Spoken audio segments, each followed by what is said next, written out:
하나님 아버지, 주님의 말씀 앞에서 늘 겸손하게 하시고 또 그 가운데에서 우리에게 주시는 하나님의 말씀이 무엇인지 주의 깊게 살필 수 있는 지혜, 그리고 그 말씀을 쫓아서 살아갈 수 있는 믿음과 결단을 우리에게 허락하여 주시옵소서.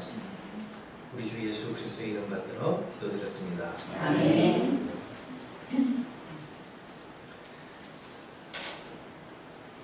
비가 많이 내립니다. 계시록을 살펴보기에 딱 좋은 날씨 같습니다. 세월이 무척 빨라서 2018년도 한 해가 시작한 지 벌써 절반이 지나갔습니다. 그리고 공교롭게도 오늘이 후반기 첫날입니다. 그래서 정말 정신없이 달려온 우리 마음을 한번 되돌아보고 혹시 흐트러지지는 않았는지. 사실 새해가 시작하면 새해 초에는 올해는 제가 이것저것을 하리라 하고 많이들 기억하셨잖아요. 그런데 바쁘게 또 일상을 지내다 보면 흐트러지기 쉬운데 그런 마음을 다잡고 다시 남은 후반기를 잘 달려갈 수 있는 그런 의미에서 어떤 본문이 가장 좋을까 고민하다가 신약 성경의 맨 마지막 책 요한계시록의 한 부분을 같이 읽으면서 생각해 보는 것이 좋겠다 하는 마음이 들어서 오늘 이 본문을 읽어드렸습니다.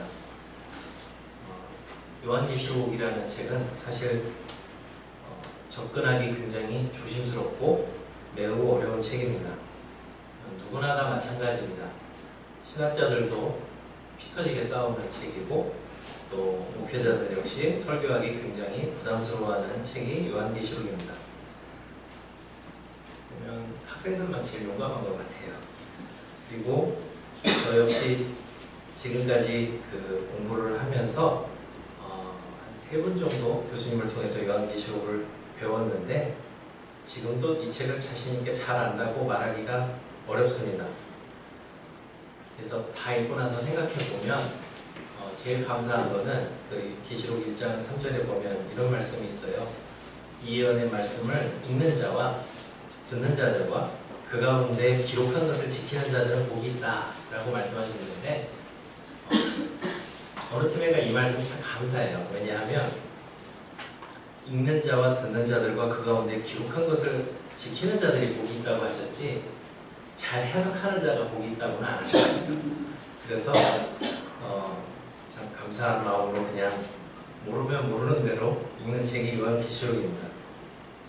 1980년대에 앞선 교부 목사님께서는 한참 대학생 시절을 보내실 때 저는 아주 파릇파릇한 청소년기를 보내고 있었는데 그때 이 요한계시록은 정말 인기 있는 책이었습니다. 요한계시록에 대한 해설서가 정말 많았고요. 그 중에서도 많은 사람들을 충격과 공포로 몰아넣었던 책 한 권을 꼽으라면 지금은 아는 사람이 별로 없는 책일 수도 있는데 그 어네스트 앵글리라는 거 하나 목사님이 휴거라는 책을 쓴 적이 있어요. 그래서 저도 그 천주교에 다니는 그 저희 사촌형이 천주교인임에도 불구하고 굉장히 그 충격에 휩싸여서 너도 한번 읽어봐 하고 제게 보내주어서 그 책을 읽고 채 20도 안 된 정말 미래를 향해서 온갖 꿈을 그려나갈 그 시기에 내 인생이 30을 못 넘겠구나 정말 그 겁에 질려서 몇 날 며칠을 고민하던 기억이 납니다. 얼마나 재밌었으면 정말 밤새 읽었던 기억이 있어요. 그래서 그쪽 관련 책을 굉장히 그 심각하게 읽었던 기억이 납니다. 그래서 그 책뿐만 아니라 폴 린세이라고 하는 목사님도 계시고 하여튼 그런 분들 책을 읽으면서 굉장히 그 많은 걱정에 휩싸여서 그 한참 행복한 청소년기를 굉장히 암울하게 보냈던 기억이 저한테는 있습니다.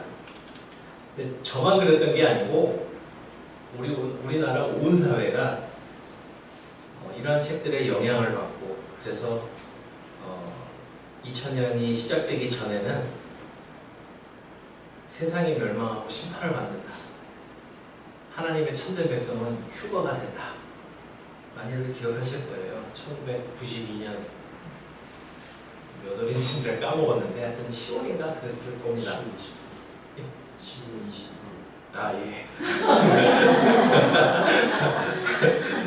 그래서 그때 많은 사람들이 막 가정을 버리고 뭐 하던 일 다 그만두고 정말 굉장히 심각한 일이 있었죠. 그 사건 이후에 그렇게 간절히 기다리고 소망했는데 기대했던 일이 안 벌어졌더니 그 다음부터 요한계시록은 다시 금서 취급을 받는 책이 됐습니다. 그리고 저를 비롯해서 많은 선교자분들이 이제 많이들 요한계시록을 설명하는 데 있어서 좀 주저하게 되고, 대부분 이제 설교를 하게 되면 요한계시록 2장과 3장에 나오는 아주 현실적인 교회에 대한 충고, 권면, 위로의 말씀들만 다루지, 그 뒷부분에 대해서는 바로 이제 3장까지만 딱 읽고 4장부터는 잘 읽지도 않고 가르치지도 않는 그런 본문이 되어버렸습니다. 물론 아직도 조금 이상하다고 표현하면 그분들은 또 굉장히 기분 나빠하시겠지만, 어쨌든 지나치게 집착을 하고 지나치게 극단적인 해석을 통해서 자신의 그 건강한 삶을 갖고 가지 못하는 그런 분들도 계시긴 하지만, 많은 분들은 이제 오히려 이제 요한계시록을 더 멀리하고 안 읽는 그런 책이 되어서 이것 또한 역시 문제라고 생각을 합니다. 요한계시록도 하나님께서 믿는 이들에게 주신 이 신약 성경 중에 한 권이고, 그리고 이 책을 읽는 사람과 듣는 자들과 기록한 것들을 지키는 자들에게 복이 있다고 선언하신 아주 중요한 책입니다. 그래서 우리는 이 책을 잘 알든 잘 모르든 이해가 잘 안 되든 간에 이 말씀을 부지런히 읽고 그 가운데서 우리에게 주시는 말씀을 가슴에 품고 순종을 해야 할 것입니다. 해석이 어려운 부분이 분명하게 있지만 사실 지나고 나서 생각해보면 어려우면 건너뛰면 됩니다. 우린 이 책뿐만 아니라 성경 읽을 때도 사실 어렵고 지루하고 눈에 잘 안 띄면 좀 건너뛰는 경우가 많이 있어요. 다 기억도 하지 못하고, 대표적인 게 족보 같은 부분을 보다 보면 우리 조상님도 아니고 이 누군가 하면서 그냥 건너뛸 때 많으시잖아요.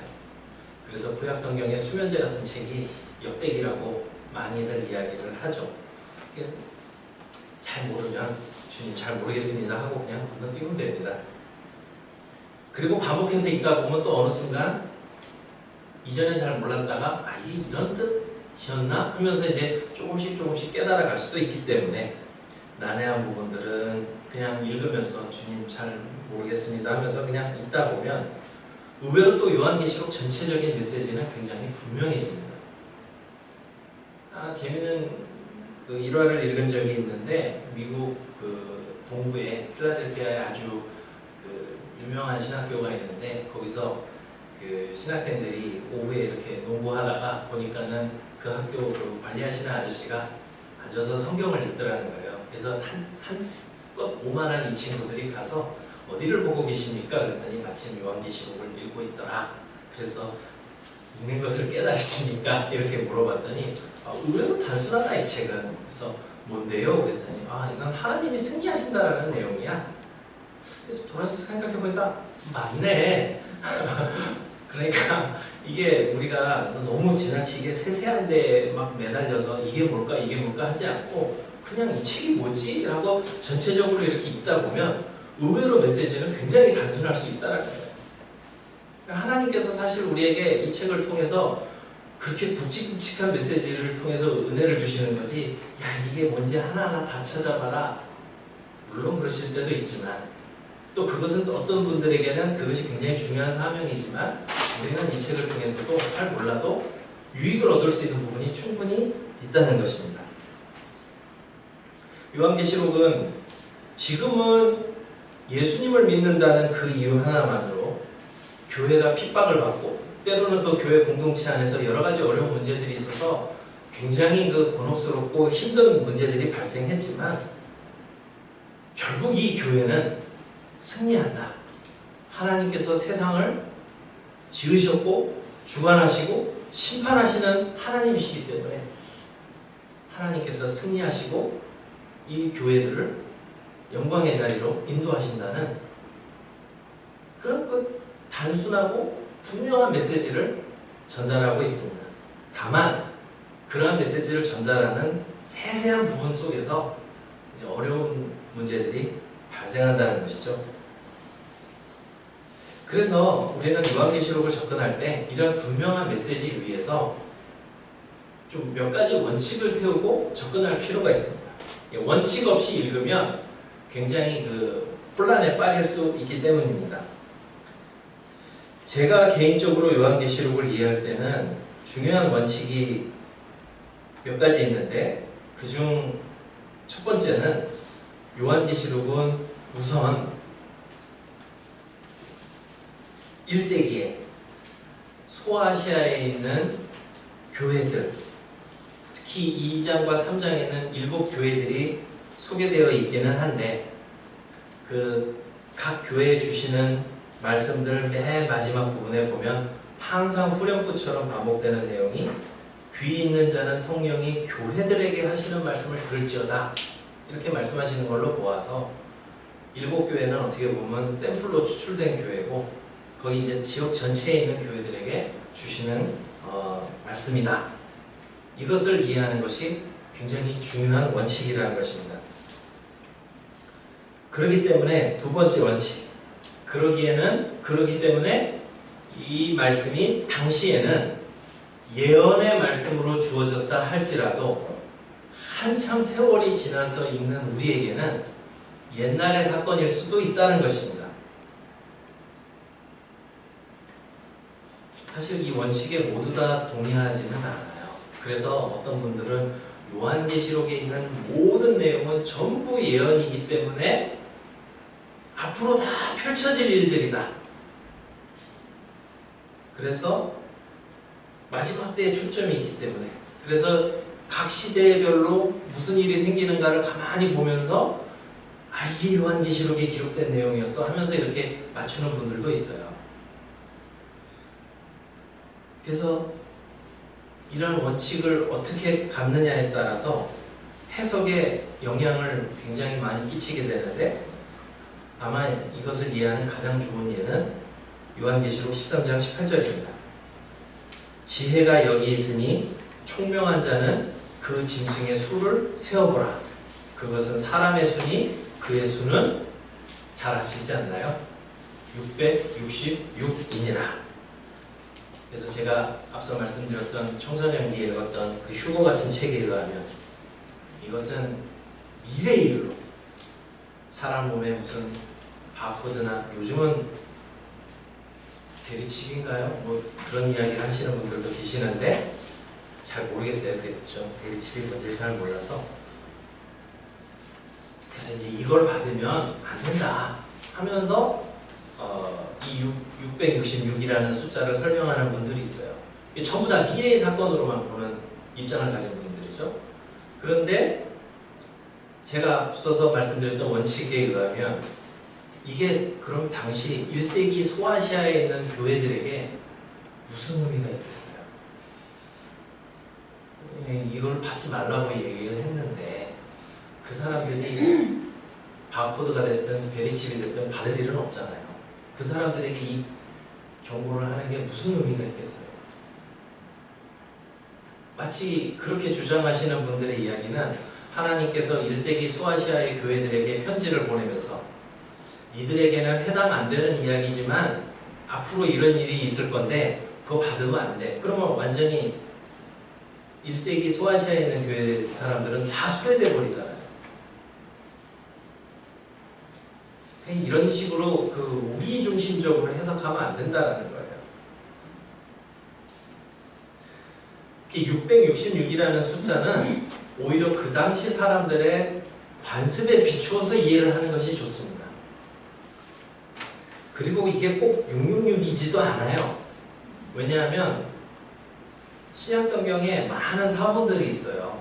많은 사본들이 있어서 조금씩 본문이 달라지기는 하는데 이 666이라고 소개된 본문도 대다수고 아주 중요한 본문들이 다 그렇게 소개하고 있어서 우리 성경에는 그것을 채택해서 이렇게 기록이 되어 있는데 사본에 따라서는 어느 사본에는 665라고 된 사본도 있고 어떤 사본에는 646도 있고 어떤 사본에는 616도 있어요. 근데 그 중에서 좀 주목해 볼 만한 것이 뭐냐면 그 당시 666이라는 이 숫자가 그럼 뭘 의미하는 거냐라고 했을 때 그때 당시는 아라비아 숫자가 보급되기 이전이기 때문에 사람들이 숫자 대신에 자신들의 알파벳에 숫자를 부여해서 사용을 했어요. 그러니까 영어로 치면 A는 1, B는 2, C는 3 이렇게 해가지고 숫자를 다 부여했어요. 그래서 이제 알파벳 글자를 숫자 대신 사용을 했는데 히브리어 알파벳이 총 22글자예요. 그래서 이제 1에서부터 400까지 표현할 수 있습니다. 1, 2, 3, 4, 5, 6, 7, 8, 9, 10, 20, 30, 40, 50, 60, 70, 80, 90, 100, 200, 300, 400 하면 딱 22글자가 끝나거든요. 그래서 666이 이 글자들의 조합일 수 있겠다 라고 생각을 많이들 합니다. 그래서 가만히 생각을 해보니 1세기의 기독교를 핍박했던 교인들을 많이 핍박했던 아주 그 잔혹한 황제의 대명사 네로 황제 이 케사르 네론이라는 이제 히브리 사람들은 그렇게 표현하는데 이 글자 알파벳에 해당하는 숫자를 다 더해보니까 666이더라는 거예요. 그래서 제가 아까 616도 있다고 한번 말씀드렸죠. 로마에서는 네론이라고 읽지 않고 네로라고 읽으니까 우리말에 니은에 해당하는 글자가 하나 빠지는데 그 니은에 해당하는 글자에 해당하는 숫자가 50이에요. 그러니까 네로라고 부르는 로마 사람들 관습에 따라서 읽으면 616이 되고 네론이라고 읽는 히브리 사람들의 관습에 따르면 666이 되는 거예요. 그러니까 왜 이런 사본의 차이가 생기는지도 설명해 줄 수 있죠. 그러니까 이걸 가지고 이게 뭐다 오늘날 이거 여기다 갖다 붙이고 저기다 갖다 붙이고 이렇게 이해하는 것은 굉장히 좀 개연성이 떨어지는 그런 설명이라고 할 수가 있습니다. 그만큼 계시록의 메시지는 일단은 아쉽지만 우리 자신보다는 당시 1세기에 소아시아에 살던 주님의 이름으로 인해서 고난을 겪고 박해를 당하고 또 교회 안에 여러 가지 문제로 굉장히 고통스러워하는 그런 나날을 보내고 있었던 성도들을 위로하면서 그들에게 권면과 책망과 위로의 말씀을 주시면서 동시에 장차 벌어질 일들, 미래의 일들까지도 포괄해서 이 역사의 끝을 설명하는 그러한 책이 요한계시록이라고 생각할 수 있습니다.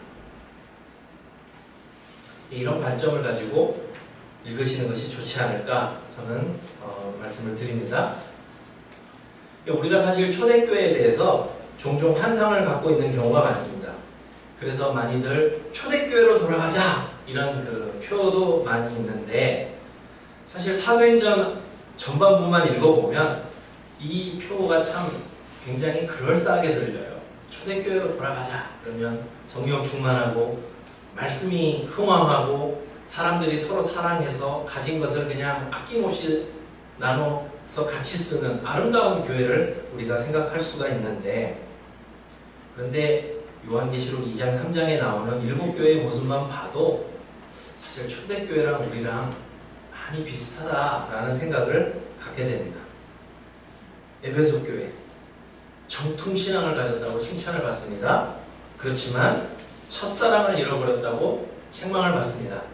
물론 이 첫사랑은 흔히들 설명하는 것처럼 예수님을 만났을 때 뜨거운 사랑을 의미할 수도 있겠으나 문맥상으로 읽어보면 사실 형제들에 대한 사랑이 식어진 교회를 가리키는 표현일 수 있습니다.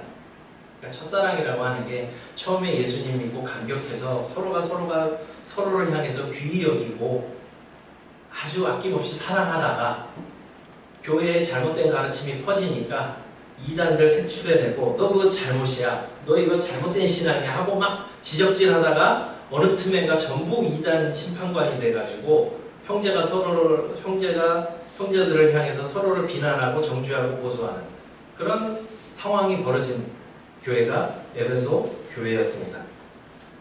이단과 거짓된 가르침에 아주 그냥 노출돼서 큰 어려움을 겪던 버가모 교회가 있습니다.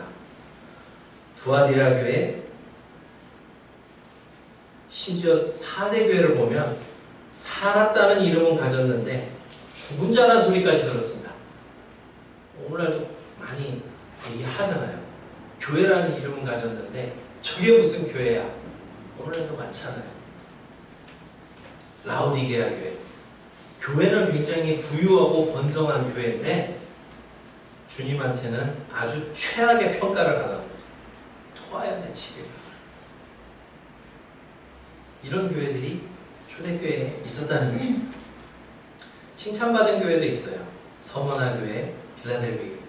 근데 우리가 이런 교회들의 상황을 너무 긍정적으로만 볼 필요는 없어요. 왜요? 서머나 교회를 향해서는 뭐라고 말씀하세요?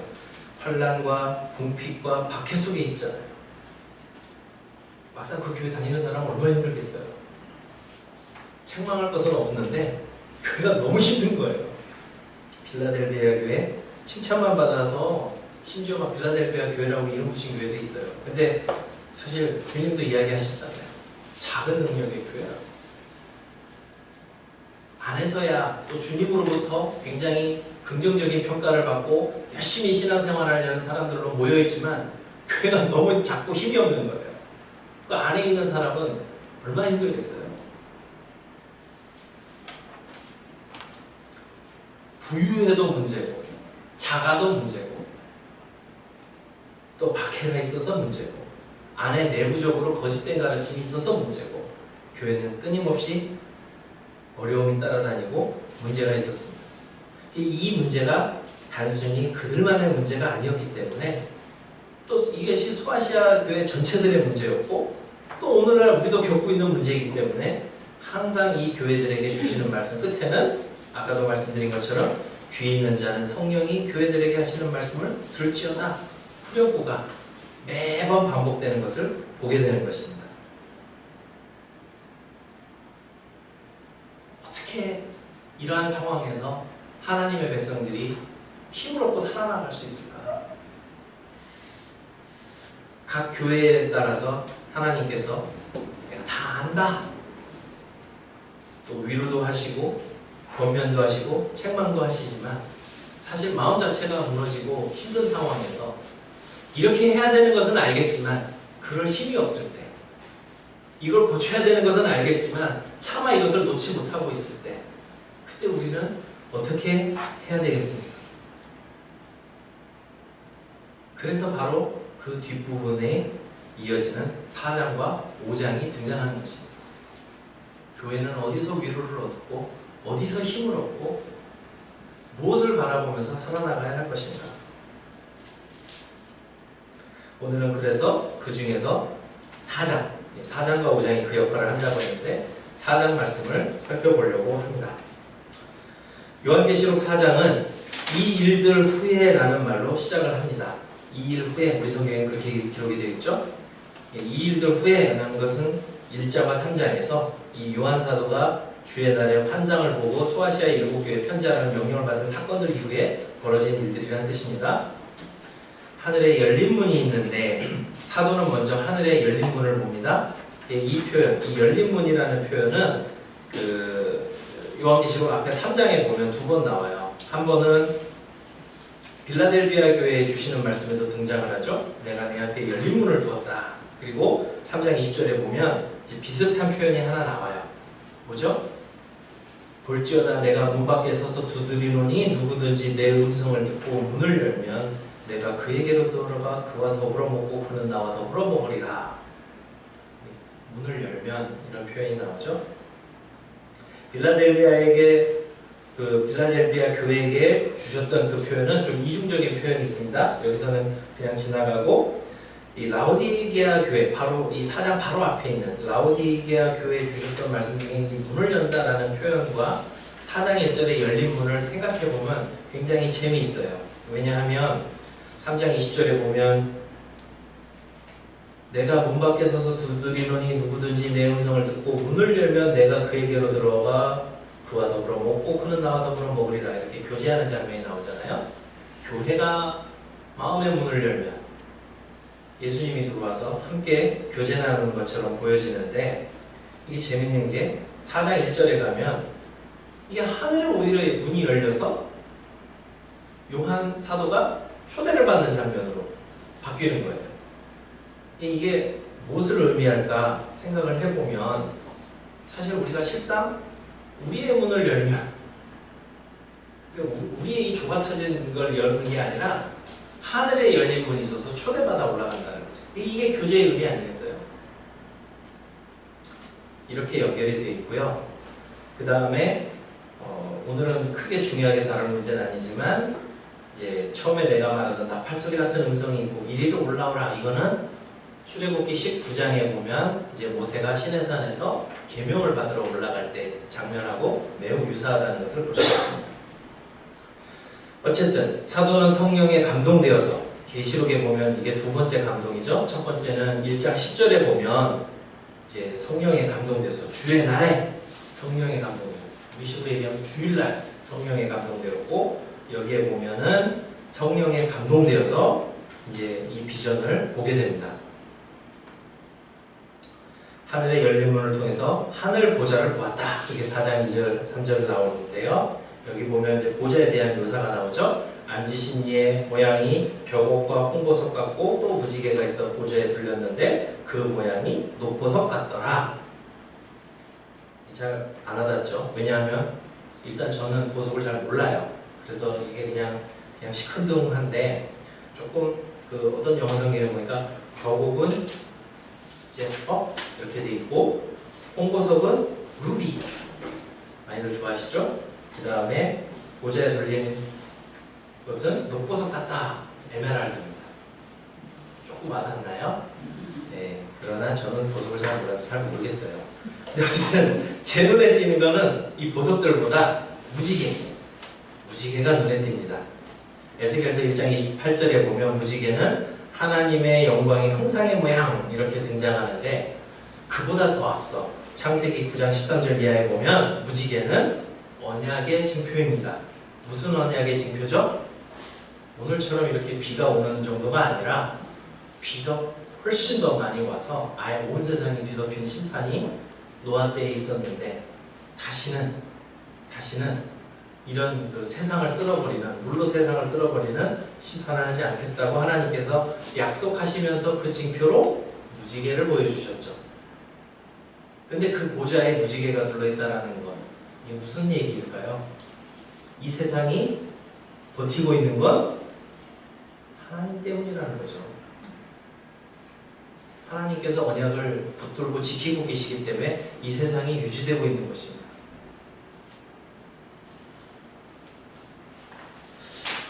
이게 왜 초대교회의 중요한 비전이었을까요? 요한계시록에 나오는 이 일곱 교회의 중요한 비전이었을까요? 세상에서 살면서 고통당하다 보면 이 세상을 주관하는 분을 잊어버립니다. 세상은 뭐니 해도 머니가 최고다라는 사람도 많습니다. 권력자가 세상을 쥐고 흔드는 것 같습니다. 그런데 이 비전 속에서 하나님께서는 교회를 향해서 뭐를 다시 재확인시켜 주시죠? 세상이 버티고 사는 거 하나님의 은혜로.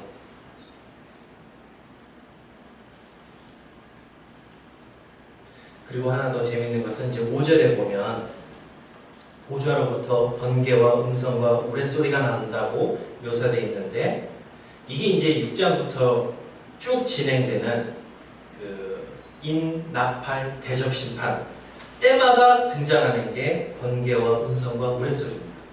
그러니까 앞에 이 무지개를 통해서 세상을 주관하시는 분이 누구신가, 이 세상의 참된 주인이 누구신가 하는 것을 보여주시고 나서 뒤이어서 심판의 사인들을 미리, 이게 이제 보좌로부터 비롯됐다는 것이죠. 이것을 간단하게 설명하면 이렇게 되는 것이죠. 이 세상의 주인이 누구신가, 이 세상을 심판하시는 분이 누구신가, 이것을 보좌의 비전을 통해서 보여준다는 것입니다. 우리가 세상 속에서 혼란을 겪고 또 교회에 여러 가지 문제가 있고 우리의 미약함을 바라볼 때 사실 우리는 굉장히 움츠러들기가 쉬워요. 그래서 하나님을 믿는다고 하는데 정작 잘 못 믿게 되고 눈에 보이는 것을 자꾸 의지하게 되고 거기에 휘둘리게 됩니다. 그럴 때 하나님께서는 이런 것들을 보여주시면서 진짜 참된 주인이 누구고 심판하시는 분이 누구고 하는 것을 명확히 하신다는 것입니다. 이제 보좌 주위로 눈을 돌려보면 그 다음에 눈에 띄는 것이 보좌를 둘러싼 24개의 보좌가 있고 흰옷을 입고 금관을 쓴 24명의 장로님들이 등장을 합니다. 그리고 보좌 앞에는 수정과 같은 유리바다가 있고 보좌 가운데와 주위에 다소 기괴한 모습의 네 생물이 있다. 이게 5절부터 8절까지 나옵니다. 이 네 생물은 솔직히 잘 모르겠습니다. 그렇지만 하나 이제 상상을 해보면 좀 끔찍한 게 있죠. 눈들이 가득하다고 그러는데 이게 얼마나 무섭습니까?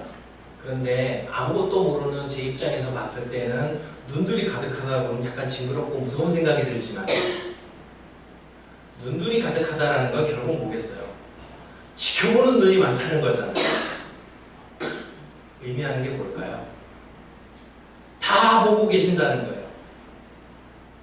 계시록 2장과 3장에 나오는 7교회 보내는 메시지도 보면 항상 처음에 시작할 때는 내가 안다 라는 말로 시작을 하죠. 너를 지켜보고 있고 네가 어떤 수고를 했다는 걸 알고 있고 네가 어떤 것을 잘못하고 있다는 걸 알고 있고 다 지켜보고 알고 있다는 내용이잖아요. 누구 앞에서 살아야 하는가 하는 것을 명확히 해줍니다. 시간상의 네 생물에 관한 얘기는 여기서 그냥 넘어가도록 하겠습니다. 거듭 말씀드리지만 우리의 점심시간은 소중합니다. 그래서 그걸 건너뛰고 그럼 이제 24명의 장로님들은 누구냐라는 문제가 생겨요. 일단 하늘에서 본 이상이기 때문에 천상의 존재들로 생각할 수도 있습니다. 24이라는 숫자에 주목해서 어떤 학자들은 이게 역대상 25장에 나오는 성전에서 찬양을 맡은 찬양대와 같은, 그래서 이 찬양대 무리는 원래 12명씩 24대의 무리로 나눠져 있는데 아마 하나님을 찬양하기 위해서 선택된 이들이다 이렇게 말하는 사람도 있고, 또 다른 이들은 역대상 24장에 보면 성전에서 섬기는 제사장 무리들도 엘르아살과 이다말 후손 중에서 지도자 24명을 뽑아서 반차를 만들어서 제비를 뽑아서 성전 직무를 하도록 했는데 혹시 이게 아닐까? 이와 관련된 표현이 아닐까? 이렇게 보기도 합니다. 그런데 계시록 1장 6절에 보면 이미 성도들을 나라와 제사장으로 삼으셨다고 표현합니다. 2장 10절에 보면은 이미 생명의 멸류관에 대한 약속이 등장하고 3장 11절에 보면 이미 교회의 성도들이 이미 멸류관을 가진 것처럼 묘사를 하고 있습니다. 아무리 급해도 3장 11절 좀 볼까요? 내가 속히 오리니 네가 가진 것을 굳게 잡아 아무도 내 멸류관을 빼앗지 못하게 하라. 이미 가진 것처럼 묘사하고 있잖아요. 그러니까 이런 표현들을 가만히 보다 보면 이게 무슨 특별한 어떤 무리들이 아니라 성도들과 관련된 표현이 아닐까 하는 생각을 하게 되는 것이죠. 더군다나 이 24이라는 숫자가 요한계시록 21장 12절 14절에 보면 이 구약의 12지파에서 온 숫자, 그 다음에 신약에서 새로운 이스라엘로 표현하는 12사도의 숫자를 합치면 우리가 아무리 산수를 못해도 12 더하기 12는 24. 하나님의 백성의 대표를 나타내는 숫자가 아닐까 이렇게 생각할 수 있잖아요. 그러니까 이미 하나님의 백성들을 대표하는 이들이 보좌를 둘러서서 거기에서 금면류관을 쓰고 하나님을 찬양하는 모습, 궁극적으로 하나님의 자녀들이 이런 모습이라는 것을 보여주는 것이죠. 이 땅에서 아무리 박해받고 힘들고 고난당해도 이 천상의 비전으로 초대받아서 보는 모습은 우리가 이런 신분의 사람들이구나, 이런 해석도 고려해 볼 만합니다. 그래서 4장에서 보여지는 모습을 보면 크게 세 가지 중요한 것이 나오는데, 하나는 세상을 주관하시고 심판하시는 하나님, 그 다음에 천상의 존재들의 찬양, 그리고 이미 거기에 참여해서 함께 하나님께 경배드리고 있는 하나님의 백성들의 찬양, 이게 요한계시록 4장에 나오는 중요한 모습들이라는 것이죠. 그럼 앞서서 제가 잠깐 말씀드린 것처럼 이런 환상들이 2장과 3장에 나타난 소아시아 7교회들에게는 어떤 의미를 주겠습니까? 우선 박해받는 교회에게는 말씀드린 것처럼 진정한 세상의 주인이 누구인지를 다시금 깨닫고 큰 위로를 그들에게 주었을 것입니다. 사실 우리가 어려움 겪을 때 늘 탄식하잖아요. 하나님 어디 계시죠? 내가 이렇게 어렵고 힘들 때 보고는 계신가요? 걱정 안 해도 될 만큼 많은 분들이 지켜보고 있고 다 보고 계시고 또 실질적으로 하나님께서는 전능하신 하나님이시다는 것입니다. 그 찬양을 그 네 생물이 보여주는 찬양에 나오죠. 8절. 네 생물은 각각 6날개를 가졌고 그 안과 주위에는, 이게 사실 이사야서 6장에 나오는 표현과 비슷하죠. 어쨌든 이번 시간을 넘어가게 됐으니까, 주위에는 눈들이 가득하더라. 그들이 밤낮 쉬지 않고 이르기를 거룩하다 거룩하다 거룩하다 주 하나님 곧 전능하신 이여, 전에도 계셨고 이제도 계시고 장차 오시리시다. 박해받는 교회는 이보다 더 큰 이유가 없어요. 전능하신 하나님이 전에도 계셨고 이제도 계시고 장차 오실 분입니다. 하나님 어디 계십니까? 탄식하십니까? 할 필요가 없다는 거예요. 지금도 계시고. 누가요? 전능하신 하나님.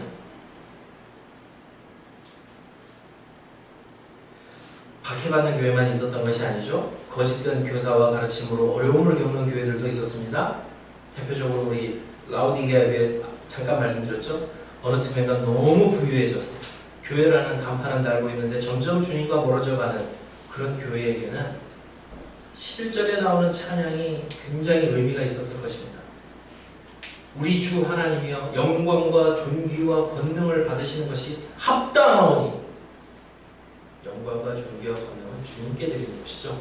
우리가 취할 게 아니라, 내가 부자라고 내가 좀 힘이 있다고 내가 취할 게 아니라 영광과 존귀와 권능을 받으시는 것이 우리 주님께 합당하다는 것입니다. 왜요? 주님께서는 만물을 지으신 분이고 만물이 주의 뜻대로 있었고 또 지으심을 받았다. 자신들의 목적과 본질을 깨닫게 해주는 말씀이 뒤이어 나오는 것입니다.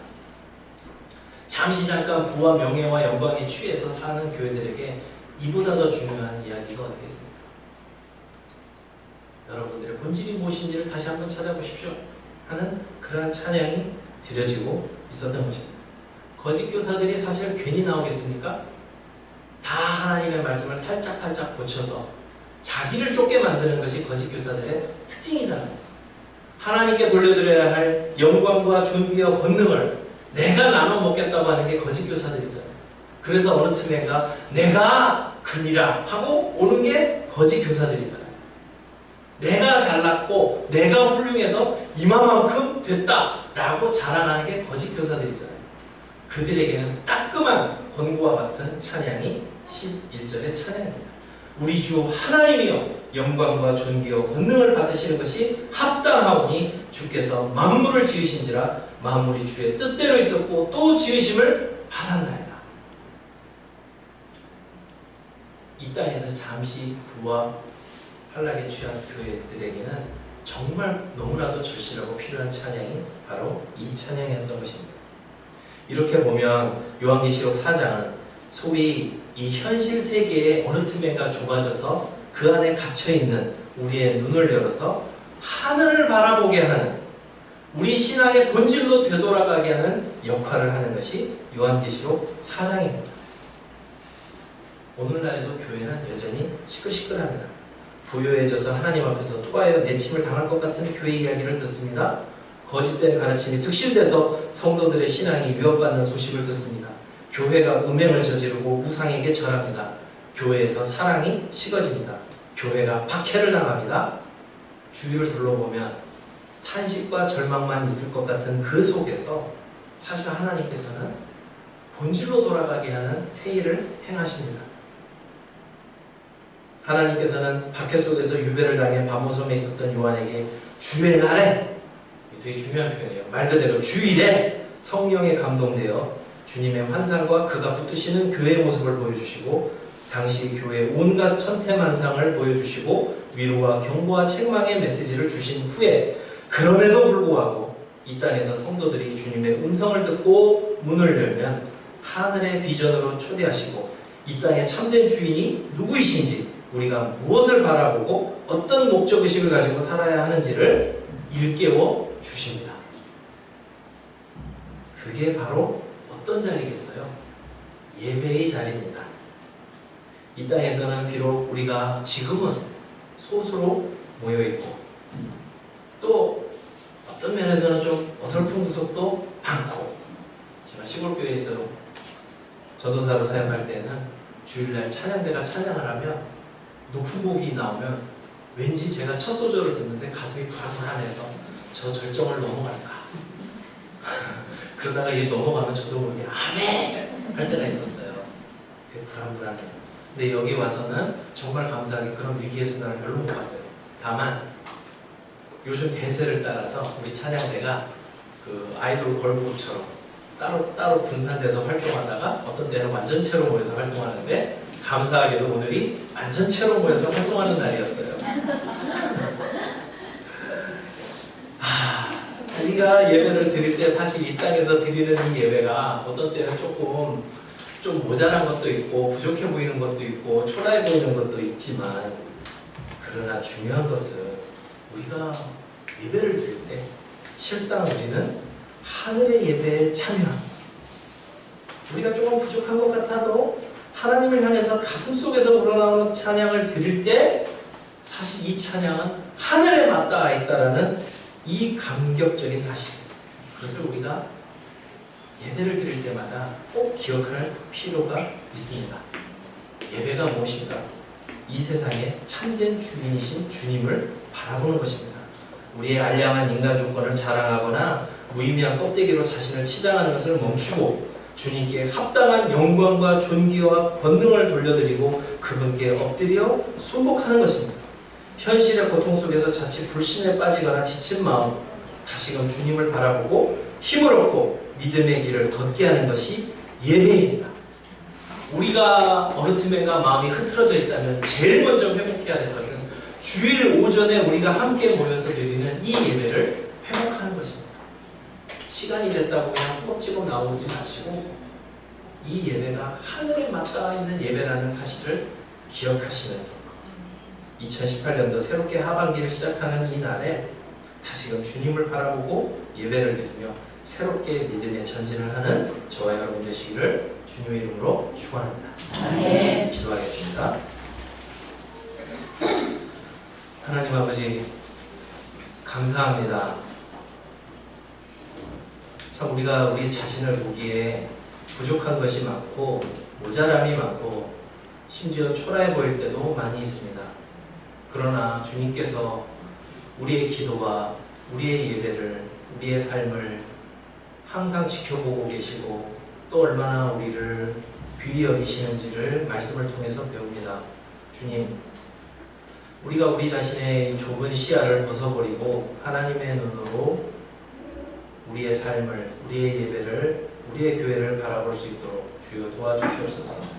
어느 틈엔가 흐트러진 마음들 다시금 붙잡고 주님 앞에 진정 하늘에 맞닿은 찬양과 예배를 드리면서 새롭게 다시 일어서서 믿음의 발걸음을 계속 전진해 나가는 우리 모두가 되게 하여 주시옵소서. 주 예수 그리스도의 이름 받들어 기도드렸습니다. 아멘.